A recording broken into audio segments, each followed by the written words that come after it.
রাসূল সাল্লাল্লাহু আলাইহি সাল্লাম বলেন, তোমার বিবি যে নেককার বুঝবা কেমনে? 4 গুণ দেখলে বুঝবা তোমার বিবি নেককার। কয় গুণ? 1 নাম্বার, স্বামী যদি স্ত্রীকে কোনো আদেশ করে, শরীয়ত মোতাবেক কোনো বৈধ আদেশ করে, স্ত্রীর সাথে সাথে তার আদেশ পালন করে। আবার বলছি আমি, শরীয়ত মোতাবেক বৈধ আদেশ। আপনি বললেন ইউটিউবে নাটকটা ছাড়ো, এটা কি বৈধ? এটা বৈধ শরীয়ত মোতাবেক হুকুম, এটা যদি পালন করে 1 নম্বর। 2 নম্বর, স্ত্রীকে যখন স্ত্রীর দিকে তাকায় স্বামী, কখনো যদি স্ত্রীর দিকে তাকায়, স্ত্রী এমন একটা অঙ্গ ভঙ্গি স্বামীর সামনে করে যে সাথে সাথে ওই স্বামীর মনটা আনন্দিত হয়ে যায়। সাথে সাথে স্বামীর মনটা কি হয়ে যায়? আনন্দিত হয়ে যায়। 1 নাম্বার, নেককার বিবি তিনি যাকে তার স্বামী যখন আদেশ করে তখন আদেশটা পালন করে। 2 নাম্বার গুণ হলো, যখন তার স্বামী তার দিকে তাকায় সাথে সাথে স্ত্রী এমন একটা অঙ্গভঙ্গি করে স্বামীর মনটা খুশি হয়ে যায়।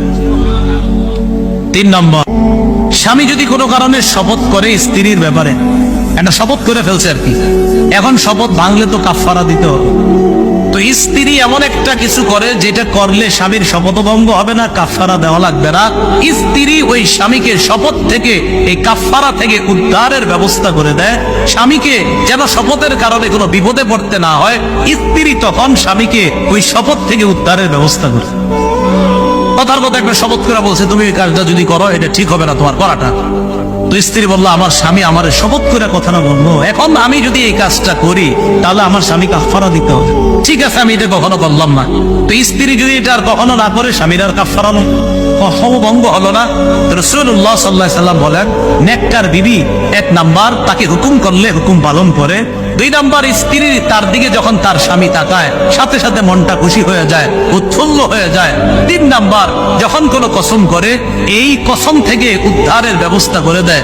4 নাম্বার, ওয়াইন গাবা আনহা নাসাহাতু ফি নাফসিহা ওয়া মালিহি, স্বামী যদি কোনো কারণে অনুপস্থিত থাকে, 3 দিনের জামাতে গেছে, 10 দিনের জামাতে বের হয়েছে, 40 দিনের চিল্লায় গেছে, 4 মাসের জামাতে বের হয়েছে, অথবা প্রবাসে গেছে কোনো কারণে, এই স্বামীর অনুপস্থিতিতে স্ত্রী তার নিজেকেও হেফাজত করে, স্বামীর সম্পদ গুলার স্ত্রী হেফাজত করে। রাসূল বলেন, এই 4 গুণ যখন পাওয়া যাবে বুঝবা তুমি একজন নেককার দিনদার স্ত্রী পেয়ে গেছে। আল্লাহ আমাদেরকে যে কথাগুলা বললাম বুঝার তৌফিক দান করেন।